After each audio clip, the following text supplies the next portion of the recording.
Hello and welcome back to the Holistically Awakened podcast. I'm your host, Montanez. And before we dive into today's interview, I do have an exciting announcement, something that I can finally share with you guys because this project is finally coming to life. And so I would like to announce that the waitlist is now open for PCOS Sync, which is my online membership, which is really your kickstart to healthy hormones and happy life with PCOS. It's really about a holistic approach to PCOS. So this is an online community dedicated to empowering you to take charge of your health from a holistic standpoint. This is going to be a community of like-minded women also going through the same journey, as well as a really accessible way to learn how to live a healthy life with PCOS without needing to go on a diet or popping pills. This is about the holistic approach, looking at the mind, body, soul. So super accessible on your phone. You'll have different series, documents, videos, prompts, all that kind of thing about nourishing yourself from the inside out, whether that's food, managing your stress, your energy, your emotions, understanding how to honor your cycle for happy hormones. So that means throughout the cycle, learning how to really work with your hormones, work with your PCOS, connect with your body, and really fuse the holistic approach to your health all together with the different modalities so that you can really start to apply this to your life. So I am so excited for this to come out. They will be constantly updated as well. You will have access to a community where you can ask questions. I will be there as well. And as I mentioned, there will always be updates and new things added. So this will be launching next month in April 2021. If you sign up for the waitlist, which is in my show notes of today's episode, there's a link there that you can click. You will receive more details in the upcoming weeks, and you will also be notified when this goes live so that you can join. So I'm super excited. I hope that you are too. And if you have any questions in the meantime, always happy to chat with you over on my email or Instagram. And yeah, I'm super excited for this to come out and I can't wait for you guys to see it. So let's dive into today's interview all around travel, being nomadic, self-esteem, routines, and much, much more. So Sabrina is a former fashion, beauty, marketing, and PR expert turned entrepreneur. She's overcome bullying, self-esteem issues, and lack of confidence and has made her mess before become her message. She has made her mess become her message. She fell in love with podcasting when she started Pretty Sure Podcast and now coaches other millennial entrepreneurs on how to take their story and create podcasts that impact lives and grow their businesses. So I'm really excited to have you here, Sabrina. This is going to be a different spin on the types of podcasts I've had so far. So I'm super excited to get into this. Yeah, I'm excited too. I'm glad to be here. So hi, everyone that's listening. And I just love your story. It's very unique and you've been kind of all over the place as well. And I just love for you to kind of introduce yourself and let us know how you ended up where you are now. Oh my God, where do I even begin? I don't know. I guess I'll start by saying I'm half Mexican, half German. Obviously, if you're listening, you might be like, what the hell? Why is she speaking English with an American accent? Well, that is partly because I learned English as a first language when we moved to the States when I was young, when I was a baby, from 8 months to 5 years, I was living over there. Then we came back to Mexico and I had to relearn Spanish. So that's like an entirely different story. But I would say to define myself pre-COVID, because I haven't traveled anywhere in the past months, but pre-COVID, I was a big traveler, even digital nomad, you can call me. I've made it kind of like my bucket list, like my one thing on the bucket list of making it to the most countries possible. And I think I've succeeded so far. I've visited 44 countries, even though I'm 26. So I've had some experiences. I love fashion, love beauty. Like I mentioned, I've overcome different bullying, toxic relationships, and a lot of things to get where I'm at right now.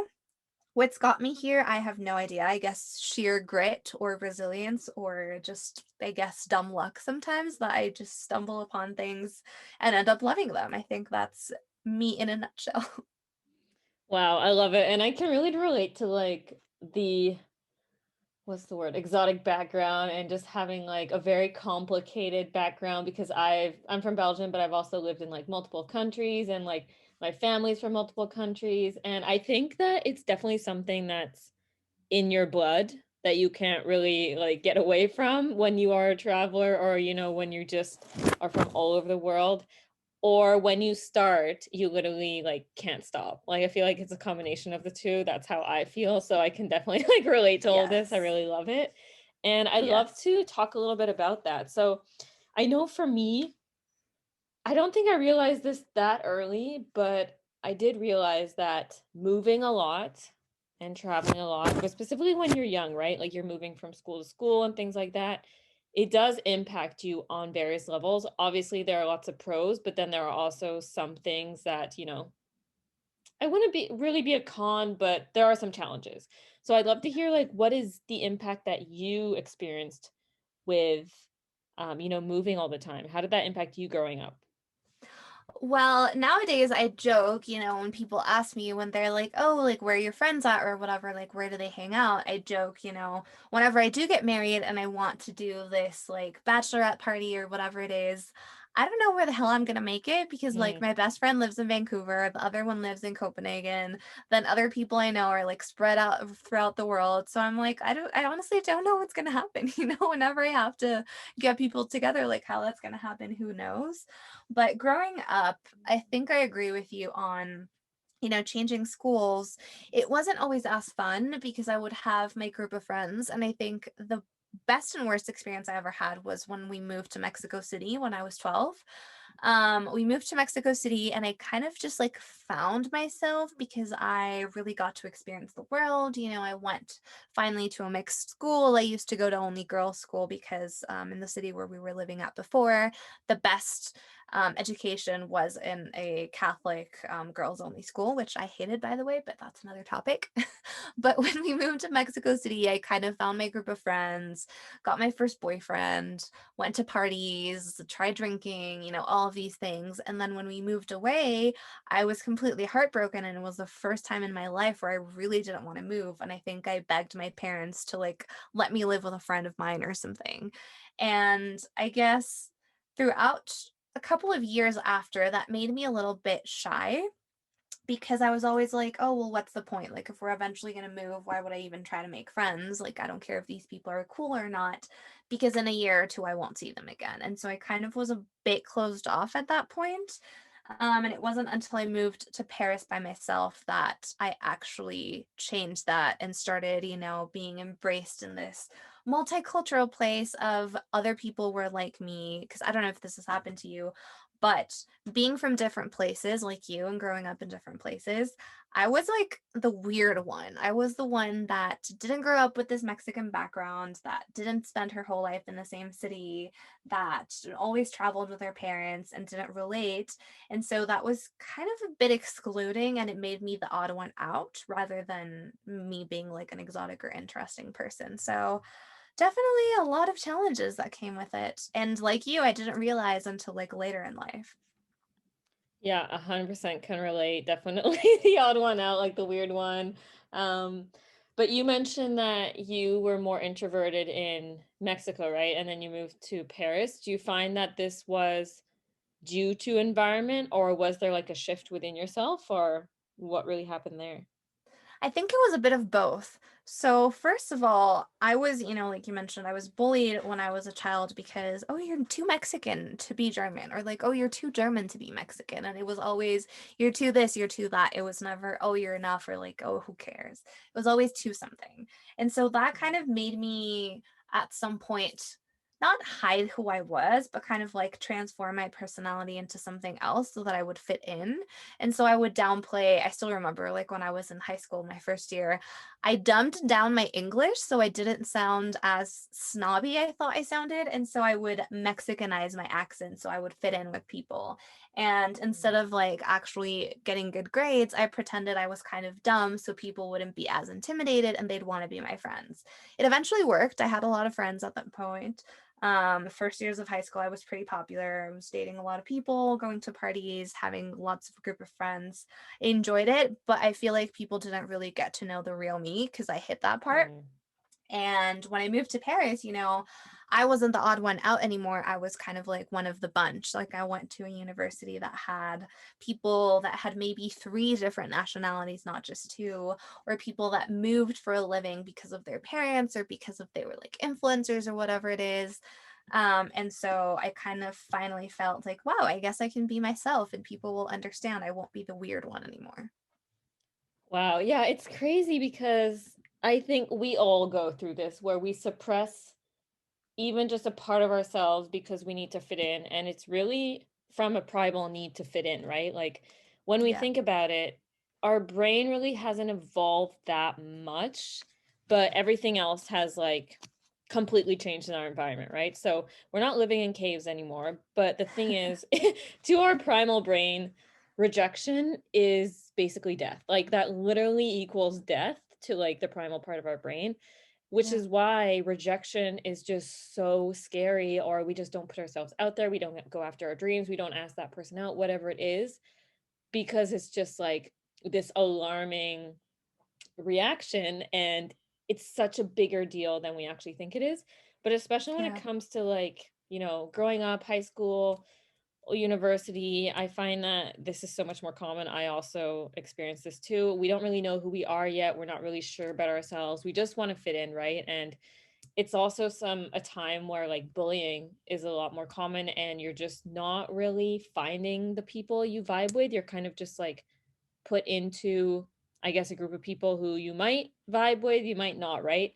But that's Yeah. where you moved to Paris, and then you found people who were like really like you, and then that kind of allowed you to be yourself. So you talked about bullying in your bio a little bit. Was that something that was going on in Mexico, I guess? Or Yeah, so it went on at different times of my life. So it's funny that you mentioned all of those things because that just brought me back to a conversation I had with my mom the other day because I was talking about this. I was telling her, you know what, mom, I think I have to start telling my story more often because I don't make an emphasis on everything that I've gone through. And so mm, people just see me and they're like, oh, she has a podcast. She's like super confident. I'm sure she never went through any struggles. And I'm just like, I see these people, crying online, crying on their Instagrams, and they're like, my life used to suck. And then I did this, and now my life is awesome. And so I mm, told her, I was like, do you think I should be doing that? Like, is that maybe why my business is not working or whatever? And she told me, she was the one that made me realize, she's like, I don't know where your lack of confidence or like your bullying or whatever problems you had came from, because when you were a child, like when you were 5, 6, 7, you were such a badass. She was like, you would ask people to play with you, and if they would say no, you would literally just turn around and play by yourself. You would like talk to yourself, you would go with like your bike, you tell people, hey, let's do this, and if they said no, you didn't even blink and you just go and do it. And she mm. was like, my heart always was broken for you because you were so alone, but you were just so confident. I don't know where that went. And I'm like, I honestly don't know either. And so I think me being that type of kid also lends itself to more bullying because, everyone's afraid of the person that's confident, right? Like we see it in movies, we see it in shows. It's like that person that's not afraid to be themselves. People are like, well, why does she do that? Like she's weird. And so they try to make you be like them. So that Mm. happened up until I guess I was like 12.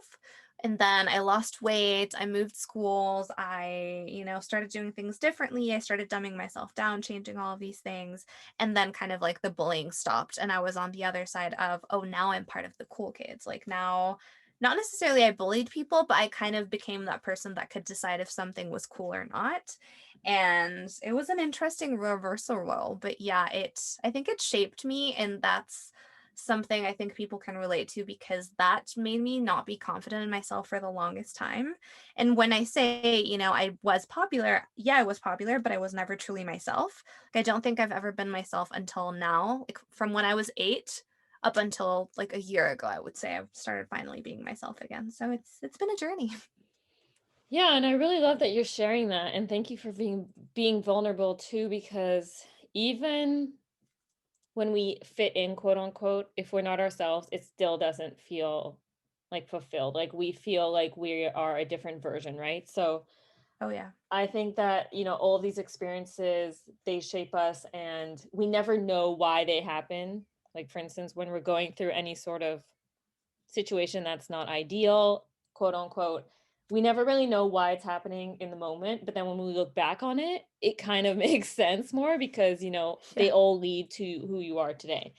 And what was I going to say? I was going to say something. Yeah. So when we look at people, we usually tend to think like everybody else has their life that's perfect. And, especially now with the Instagram reel and everything. Oh But yeah. it's like that saying where if we all put our problems in a circle, we would probably take back our problems and not like when we see everybody else's problems, right? And it's Yeah. true. And we don't tend to think about how everybody has their own struggle, even if, somebody is a model or somebody has like 10,000 followers on Instagram, we all have our own struggles. And I think that's really important to know because I think a lot of the time we think I'm the only person going through this, but especially nowadays, like we're all going through something, like every single person, right?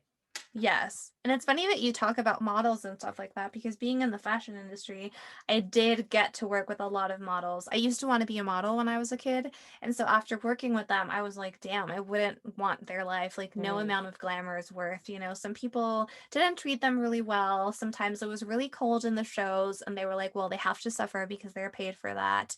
And they were literally looked at as, oh, they're just racks for the clothes and they have to be like super skinny and all these things. Obviously, now it's changing a bit, but there's still a lot of models that are drop dead gorgeous, and yet they still feel like they're fat, or they feel like they're not mhm. enough, or they feel like they have to fix their nose or their boobs are too big. And you're just like, literally, I would kill to have your face or your body. I don't know what you're talking about.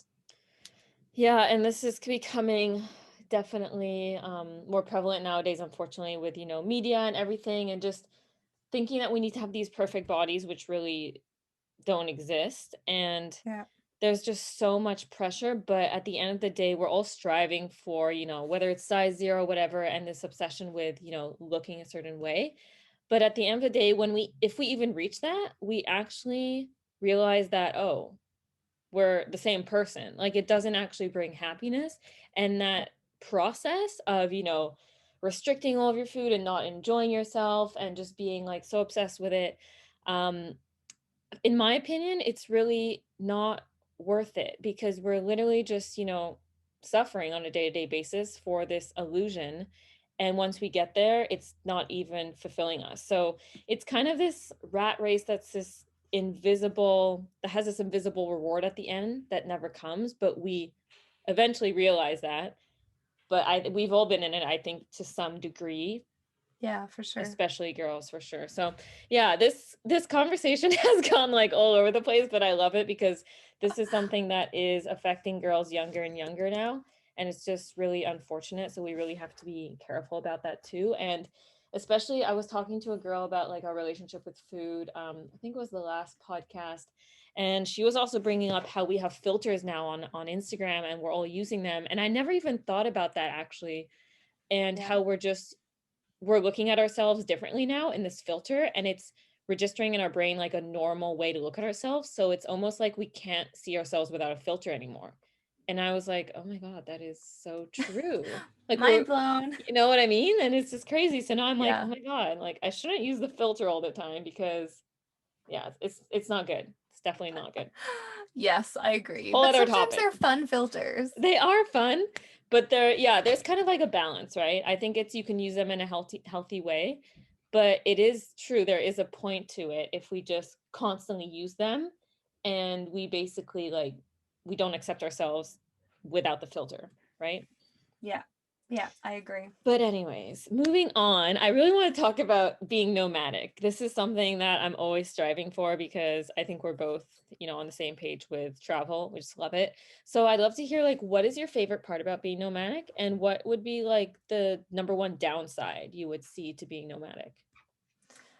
So my favorite part is that I get to see different cultures, different places, and meet different people because it doesn't matter if they're not locals, wherever you go, that's not your place. You're a bit more open to meeting other people. So whereas it could be Paris, it could be Prague, it could be, Japan, it could be wherever it is, you're more open to, okay, I don't want to look just for Mexicans, or I don't just want to look for Germans, but like whoever Mhm. comes my way, I really want to hear their story. And so you're more open to maybe meeting people from other places that you would have never interacted with on another occasion. So that's one of my favorite things. Obviously, looking at these places and eating the food has to be in there. I'm a big foodie, so discovering all of these places and cultures and just like traditions lights me up. And I guess the downside has to do with the same thing, with moving and all of that. It's you sometimes can feel like you never have a home. And I still struggle with that because I don't know where I'm going to end up. But you do struggle with this. Do I like this place? Do I ever want to stay here? Like, would I ever want to go back? Or is it just because of the memories? Or is it something that I liked here that I would love to relive? And then something that's also very different is if you're visiting a place, it's different than if you actually settle down there and live. And I Mhm. think this is one of the hardest lessons that I've had to learn. It happened to me in Barcelona specifically. So I had been there before for travel. I loved it. I thought, wow, this is the most magical place. People friendly, food is amazing, super cheap. I want to live here.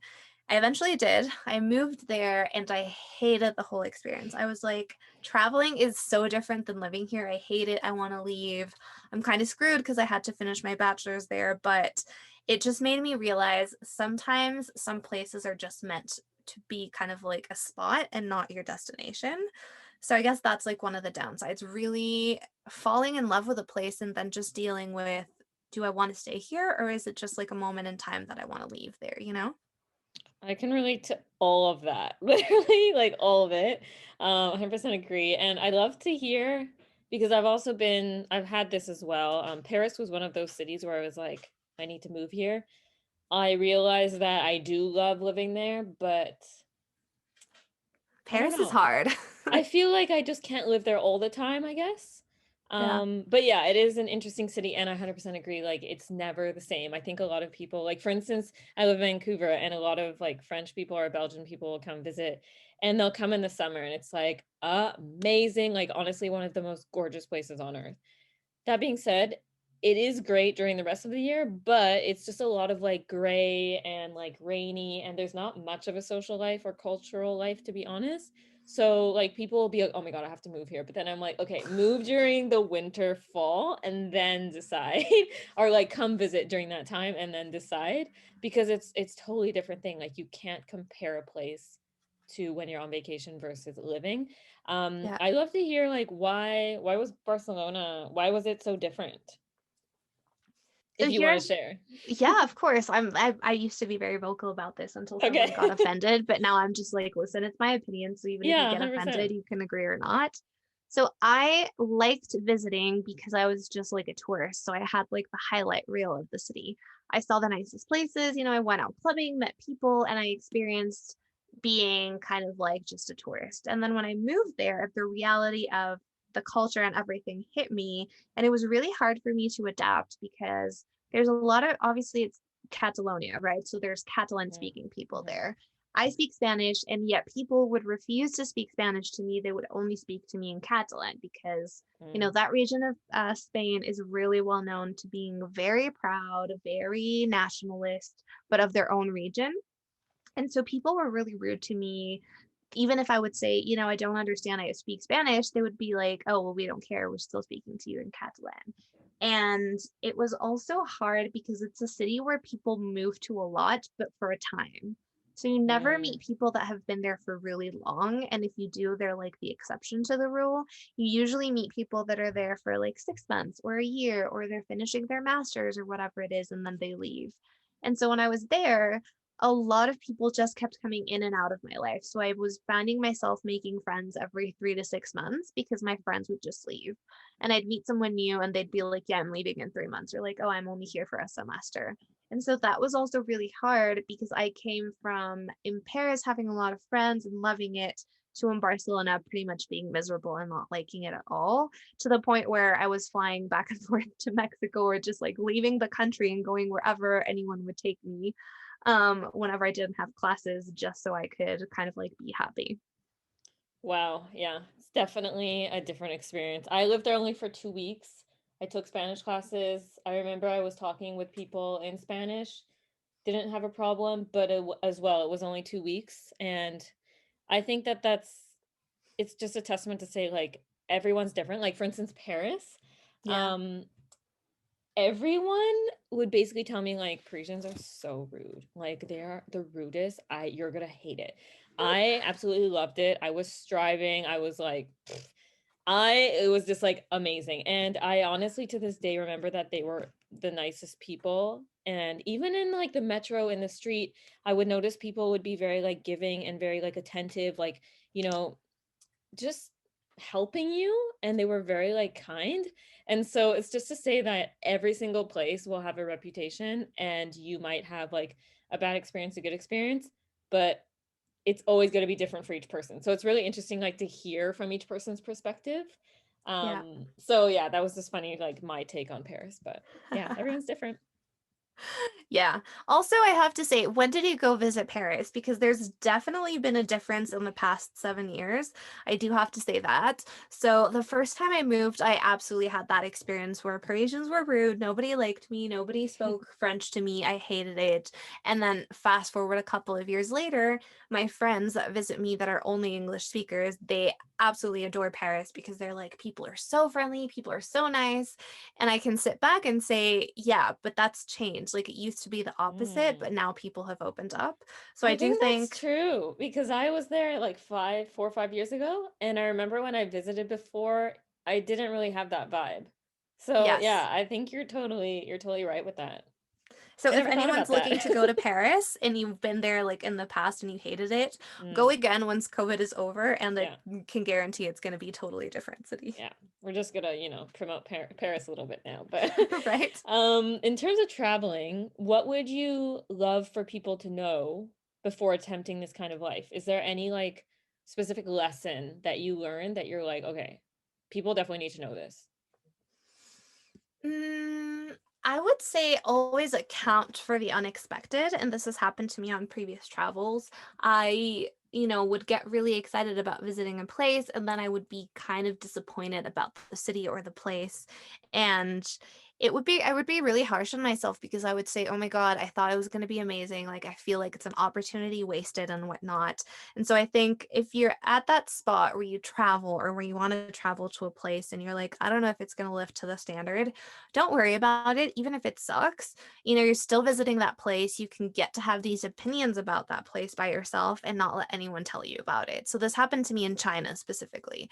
So 2 years ago, I did a vacation trip with my parents. We did China and Japan. And I was super excited for China. I was like, oh my God, this is highlight of my life. Like I was obsessed with China for a long time because I had read a book, the culture, jade, food, temples, and everything. In Japan, I was just like, like, yeah, it's cool, but it's not on the top of my list. And I got to China and I absolutely did not like it at all. Granted, I went to Beijing, which apparently is not the best place you should go to actually see the culture. So I was there and I was like, I want to leave. I don't like it. People are rude. Yeah, food is good, but the temples don't feel as majestic as I thought. And so when I got to Japan, I kind of let myself be surprised. And it was the effect that I was hoping to get from China. I was like, oh my God, this place is magical. I want to live here. People are so friendly. The food is mind blowing. Like, how did I ever think Japan was going to be meh and China was going to be amazing? So I would definitely say try not to get too caught up in what you think a place is going to be like, but actually let yourself be surprised. I love it. Yeah, such a good lesson. And shifting gears here. So for you, you've been obviously, maintaining a business online while traveling Yeah. and on your computer. And for you, what do you think would be like your biggest lessons from that in terms of running a business online or having to like travel while you work? So the biggest one is always plan ahead, but also leave room for surprises. So you never know if you're at a hotel room, Airbnb, or whatever it is, and you're not going to have Wi-Fi. Or, it happened to me recently. We went to Cancun for my dad's birthday, and we got stuck in like a tsunami, a hurricane type of situation, and we didn't have any food Yes. or anything for like a day, even at the hotel because they weren't prepared. And so, because I had planned, I hadn't had any calls that day. I didn't have anything I could actually, be very much like, well, I'm taking this day off because shit happened, shit got real. And so I can't do anything about it. And if you try to plan everything as like an itinerary of this day I'm going to do that and that day I'm going to do that, and then something happens, you're kind of screwed. So I would always say leave room for changes, and also don't forget to enjoy the place, because you started a business or you bring your business with you for a reason, which means you can still relax, you can still visit. It doesn't have to be all work. People will understand. No one's going to die if you stop responding for a bit, if you take a day to email back. It's going to be fine. You won't lose clients. And if you do, just think about it this way: they weren't right for you anyway, because at the drop of a hat, they would have left you. So I think that is the best advice I can give anyone that wants to start being a nomad and running a business online. I love that. And just, yeah, being flexible. Because I think when we're always trying to control everything and then it goes the wrong way, it's literally just everything else goes downhill from there. Right. So I love Exactly. that. And then when you're not in your house, it's way harder to get into like your routine, mindset, and everything. And so it just screws the whole thing. Whereas, like you Mm. said, if you're flexible, if something happens, you can be like, well, okay, it happened, but it's fine. I planned for the inevitable. I have this time to take off, or I have this time to whatever, figure out something else, creative, whatever. Yeah, and I find that even not traveling, like obviously that can happen in any circumstance, but when we literally just let it go and like go with the flow, then we tend to see that, oh, there's another door that opened, or this opportunity that I never even thought of, or like this person I was supposed to meet, right? Like it just Yeah. happens that, oh, there's something that actually had to come out of this instead of just being like, sulking or like, giving up or whatever, just going to bed. Like if you just kind Yeah. of go with the flow, usually something comes out of it that's even better than what you would have thought, right? Yes, 100%.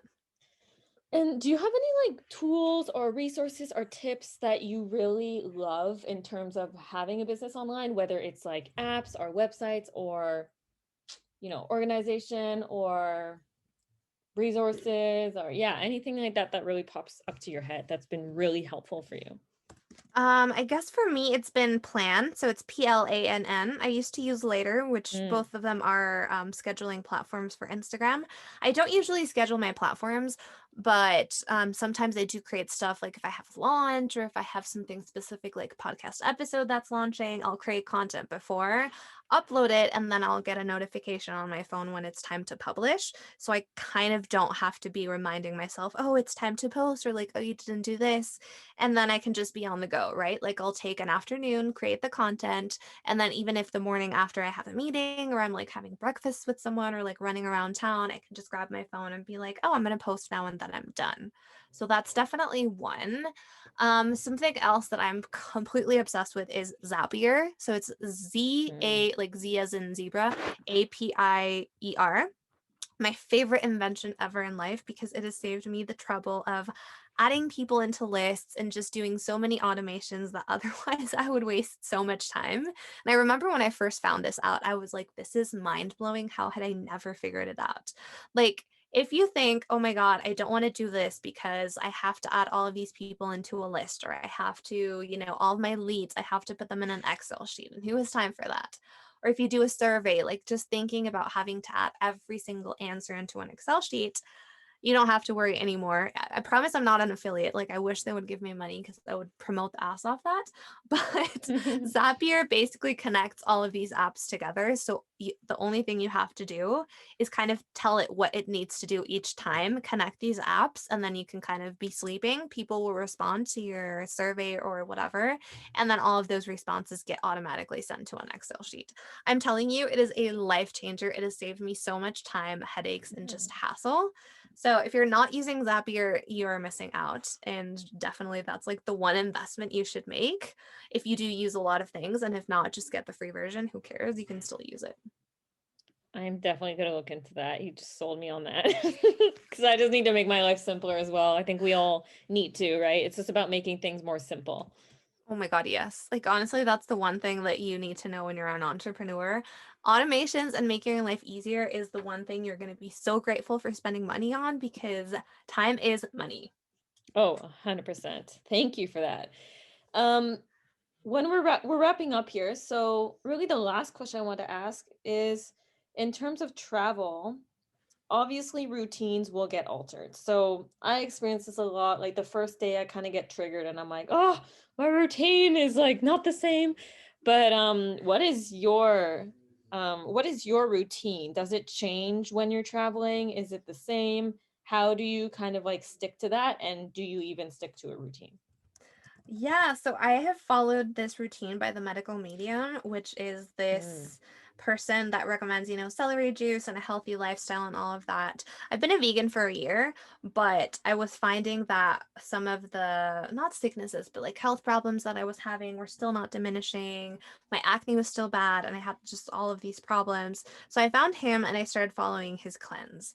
And basically, it just means you prioritize veggies, you prioritize fruits. Every morning, you have like a glass of water with lime, and then you have up to a liter of celery juice. And so I've been doing that for a while. And when I travel, obviously it's not super easy to get celery juice everywhere. Some people, will be nice at hotels and will say, yeah, we'll do a glass for you. But usually a glass is not a liter. So some people will be like, oh, sorry, we don't do that. Or some people will say, oh, but we can only do it if we mix it with like cucumber juice or whatever it is.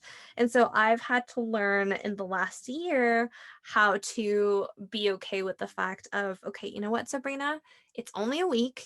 It's only 5 days. It's only 3 days, whatever it is. You can live without the celery juice. You can live without this. Just be a little bit more open.